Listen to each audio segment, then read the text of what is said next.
Hi, welcome, and thank you so much for joining us this afternoon. I'm Sophie.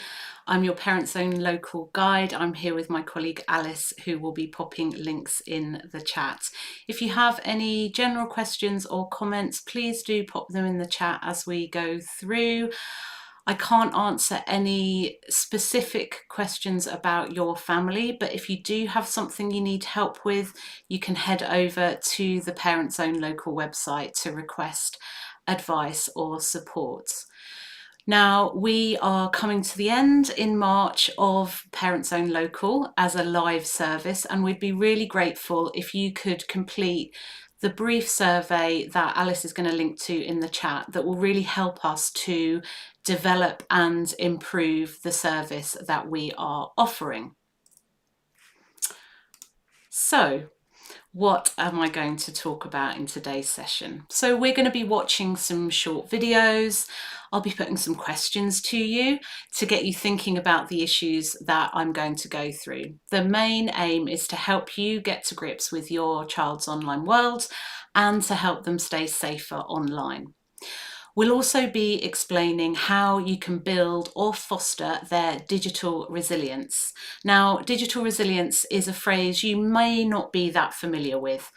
So in our first video, our Parents Own trainer, Chelsea, explains a bit more about what it is and how it can help support your family's digital life.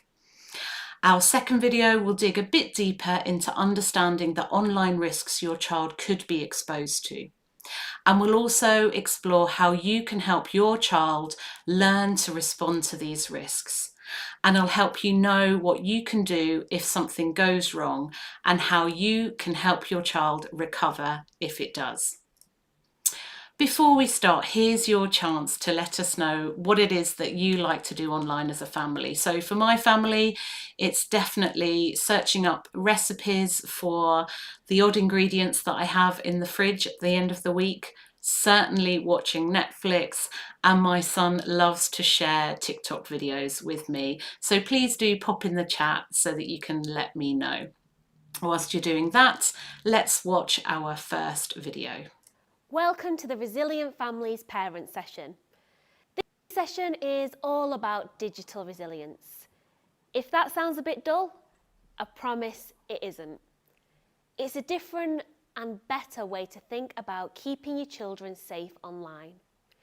If we can support children's digital resilience, we can feel more confident about letting them explore, learn, and have fun online. One researcher called it ordinary magic, and that's a lovely way to think about it. There are ways you can give your children the ordinary magic they need to navigate a very complicated digital world. So let's start with what digital resilience means. It's actually very straightforward and basically common sense, or parent sense, which is even better than the common sort. A resilient child will understand when they're at risks online. They'll know how to get help if they need it. They'll learn from experience, and they'll be able to recover when something goes wrong so that they can continue to enjoy and use technology. Resilience is sometimes wrongly described as meaning a child will be able to bounce back if something goes wrong. As parents, we know that children don't always bounce back, and we shouldn't expect them to toughen up to a digital world that can be very hard for them to navigate, even though they seem to be able to understand new apps and new games in the blink of an eye. Supporting resilience means giving children the skills, knowledge, and support they need to be able to flourish. And that's what we're going to teach you today. At the end of this session, you'll have some tips and ideas to try at home based on this framework so that you can nurture your child's resilience. The first important element of digital resilience that we're going to explore is to understand. This is the important knowledge your child will need online.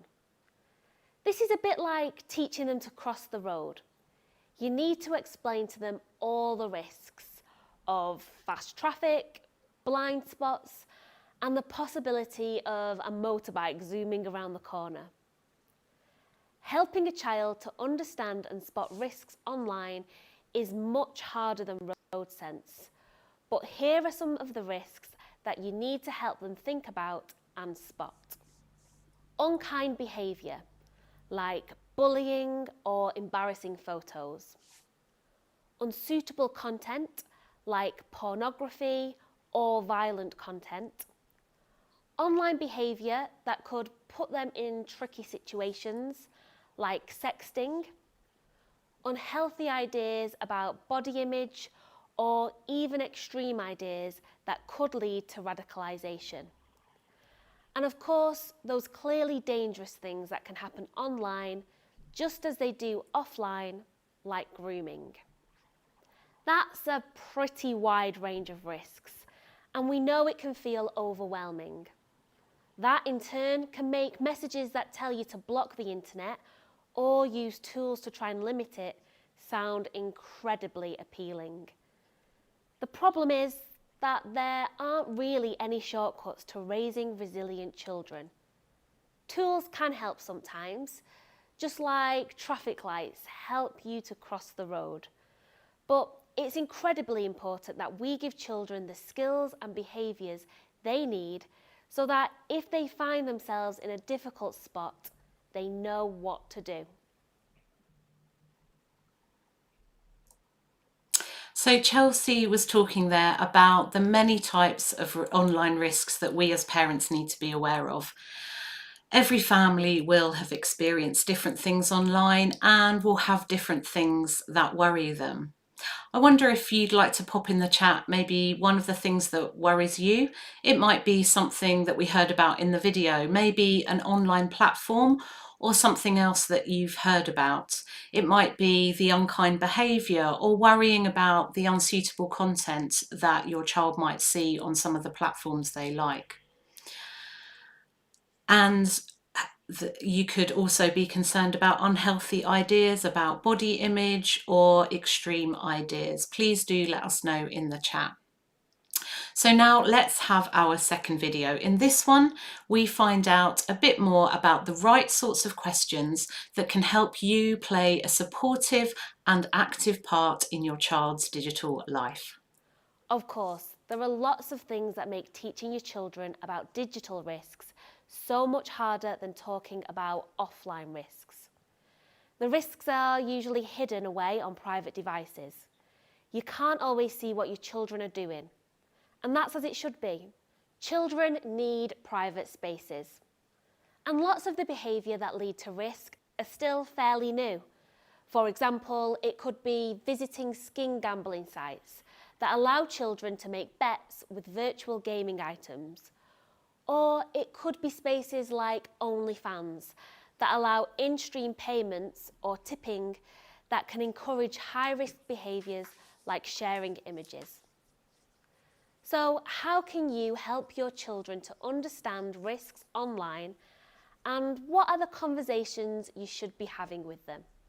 One super easy way is to keep asking them W questions, by which I mean where, who, what. These sorts of questions can start useful conversations that give you a chance to talk to them about potential risks. So, let's have a closer look. Where do they go online?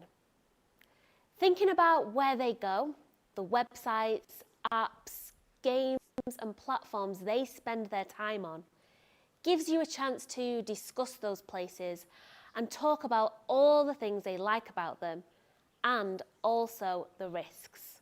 For example, check they know that online services have terms and conditions that explain what they can do with their data. Make sure you've talked about accidental purchases in games and that they know how to report and use blocking tools. And ask them about whether they find that some places have content on them that's nasty or worries them.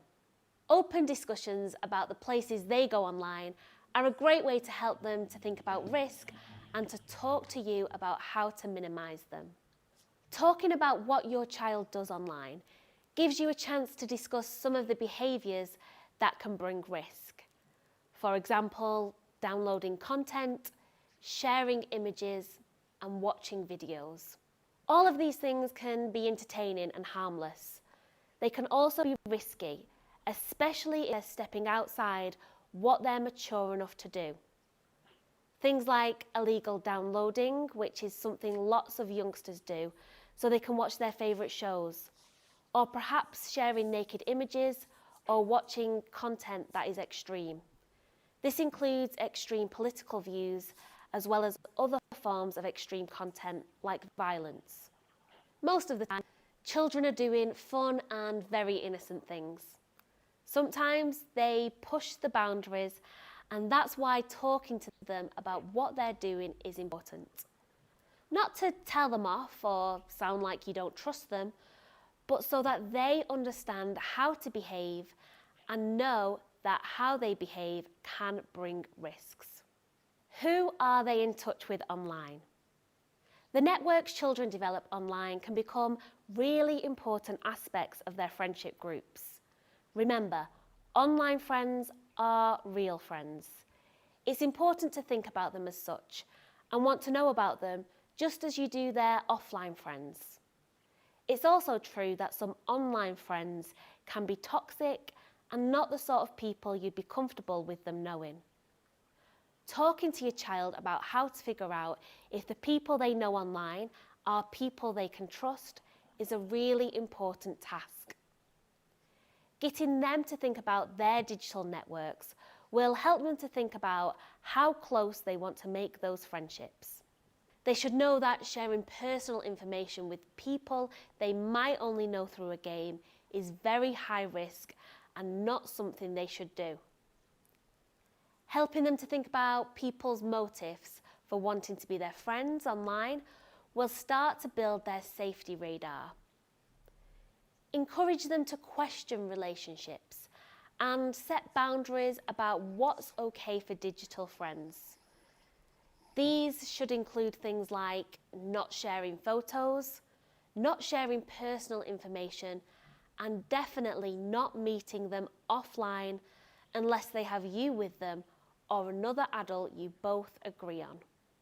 I'm going to spend a bit longer on these who risks because people who intend harm to children are obviously the most serious concern. It's worth saying here that risk doesn't always lead to harm. All of us take risks from time to time, and children also need to learn how to manage it too. However, some risks can lead to serious harm, and it's important to protect children from that. It's also worth reminding ourselves that thankfully, most children will never experience these most serious of harms. But because they are so serious, if they do happen, it is important to know about them. Adults who intend to harm children will start with a grooming process. This is true online and offline. What is particularly concerning online is that it can happen very quickly. So what do you need to know? Children can be groomed online for various reasons. These include sexual exploitation and radicalisation. Groomers will exploit a child's lack of maturity and worldly wisdom. They might compliment them, make them feel like they're friends. They'll spend time with them, listening, flattering and chatting. If we're thinking about a child who's been radicalised, the process might start with someone just sharing content with them, then discussing ideas and gradually shaping their beliefs about the world into one that is misleading and can lead a child to developing extreme ideas. Extremist groups are increasingly using social media to recruit and radicalise children or raise money for their cause. This can happen on the most popular platforms, including Facebook, Instagram, Twitter, and YouTube. Grooming for sexual exploitation follows a similar path. The adult will try to develop a trusting relationship in order to encourage a child to share a naked image. And once they have done that, it becomes easy for the groomer to blackmail the child and control them to such an extent that they can be abused. It is frightening stuff, but the good news is that this sort of harm is rare, and a resilient child is less likely to experience harm online. Talking to them about online risks and giving them strategies to manage it will make them safer and develop their resilience. Your parenting is the thing that matters, and understanding resilience will give you the right knowledge to inform your approach.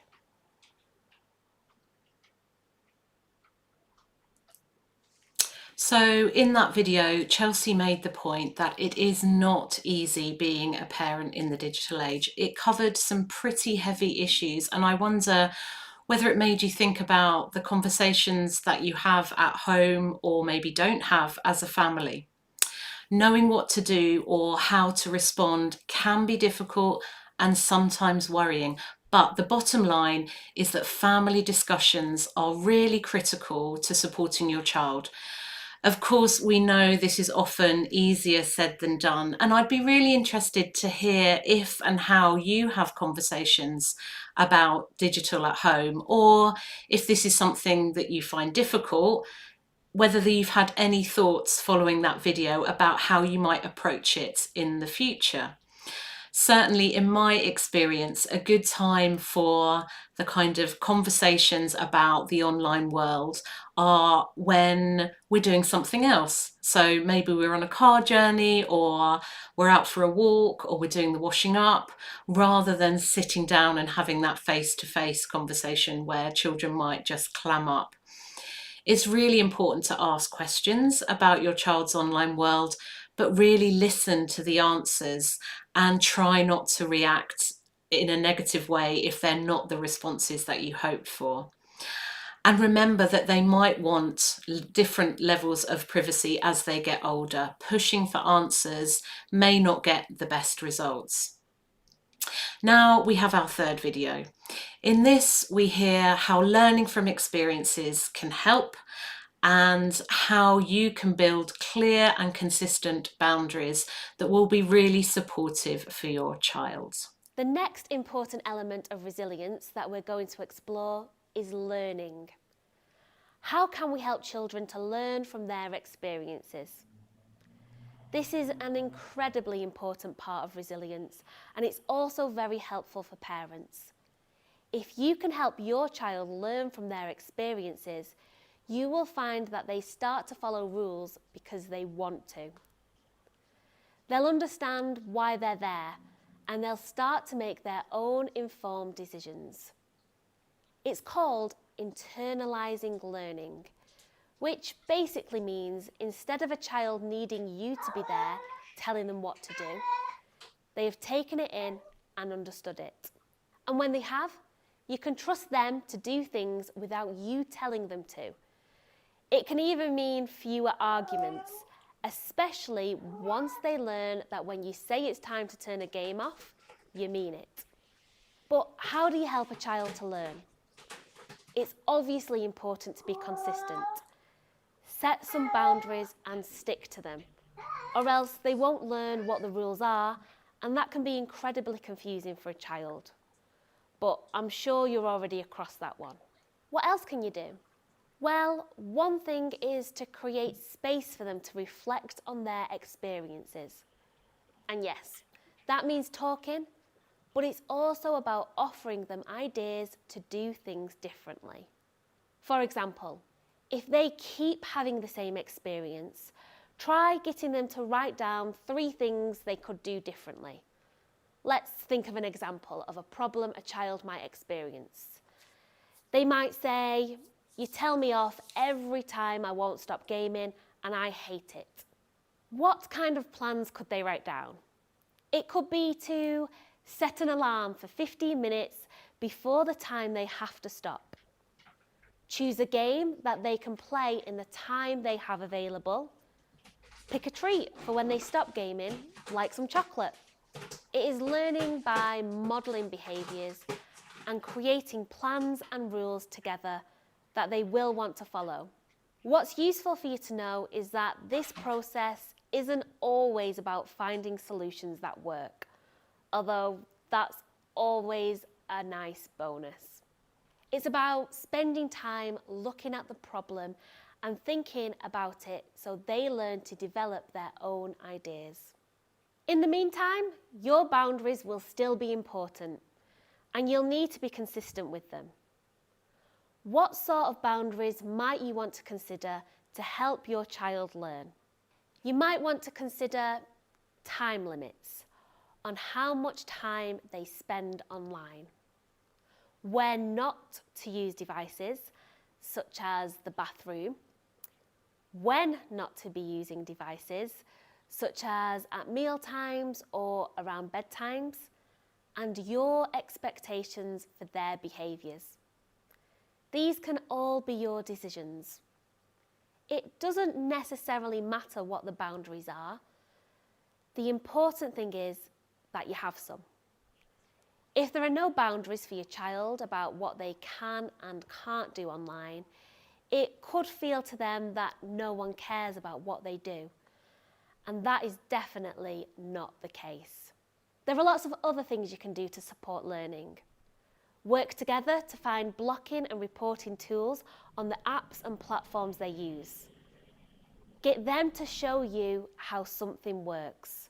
Show and tell is always a good teaching method. Focus on problem solving with them and maximise teachable moments. Those odd times when something happens gives you a chance to say, this happened and what I learnt from it is that, and I'll do it differently next time. It may sound cheesy, but believe me, modelling learning is a great way to show your children that it's a process that goes on. And it can be something you do together as a family. It can take a while to get into the habit with digital things, but once you start, it becomes very intuitive. Remember how you taught them to ride a bike, or maybe brush their teeth? It's like that. Show, explain, practice, and be there until they've really got the hang of it. So in that video, Chelsea was talking about the importance of boundaries. And of course, in your home, you might not call them boundaries, you might call them rules or maybe something else. You're probably thinking that I need to set some with my cat. Apologies if you could hear him during those videos. He woke up and decided to tell me that he was awake. Whatever name you give to them, children are always going to test them. And I'm often asked what boundaries and rules work and how to get them to work. The most important thing is that you don't set rules or boundaries that are impossible to stick to. For example, you might try banning devices at certain times or in certain places, but then you might need to rely on them, maybe just for 5 minutes to do something important or even just to have space and time to hang up the washing. Whatever boundaries or rules you set, you should always try to avoid changing your mind as much as is possible in a busy life. I'd be interested to know what boundaries your family has around digital and how easy you find it to keep them. As before, you can pop something in the chat. So we have our final video now. In this, we find out from Chelsea about the importance of knowing what to do if there is a problem online, and the equally important role of finding ways to help your child recover if something ever goes wrong. In this next section, we're going to talk about the remaining elements of resilience: know and recover. They sit together really well because they are all about knowing how to get help when you need it and recovering when something goes wrong. One of the real challenges for parents is that while children appear to be very tech savvy, they are still children without the life skills they need to navigate such a complicated digital world. Things go wrong, mistakes are made, and when they do, it's important that they understand that help is available so problems don't escalate into serious harms. It can be very hard for children to ask for help when often the reason that they got into difficulties was that they broke one of the rules or did something you've told them probably lots of times not to do. So, what can you do? Well, the first thing is the hardest of all, and that's to stay calm and be patient.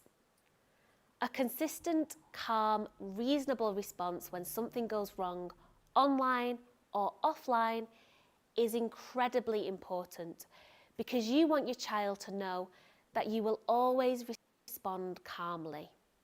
We're not just talking about online mistakes here, we're talking about your approach to discipline overall. Whatever happens, you have to have in the back of your mind, I'm their first source of help if something goes wrong.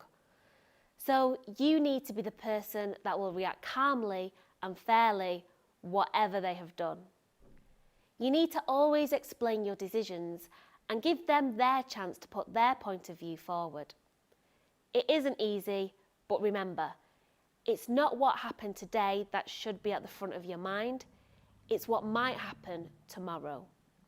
You can help your child to recover if they have experienced a serious problem. It might be talking through a problem, which will be the obvious first instinct.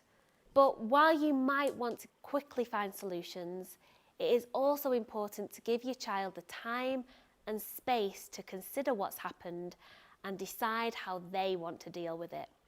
When talking through the problem, you might want to work together and to help them make a plan to deal with the situation. This might be specific actions or changes in behaviour, such as deciding to avoid a space or a person, or blocking and reporting someone. It might be taking practical steps. For example, if there's a malicious photo circulating that is upsetting them. In a situation like this, you can always seek additional help. You might speak to their school about this situation, or if the image is of a sexual nature, you could report it to CEOP, the Child Exploitation and Online Protection Command of the National Crime Agency. We have CEOP's details on the handout we will share with you, along with a list of other organisations who can help support you with a problem. And that's the end of our talk today. Thank you for joining and hope to see you again soon at one of our live online events. Well, that's all from Chelsea, but that was a really important point to end on. We've covered some pretty heavy topics today. The most important thing to remember is that you can always help your child recover if something does go wrong for them online. It might be something small that you can make a plan for together, or it might be something bigger where you might need help or know how to report it to organisations like CEOP. As mentioned in the video, we have a parent handout with details of support organisations that you can contact. You can find it in the Resilient Families section of Parents Own Local, and Alice will pop a link in the chat for that. But if you and your child can keep talking, stay aware of online risks, keep calm if something goes wrong, and figure out what to do together if it does, you're on the right track. And that's the end of our session.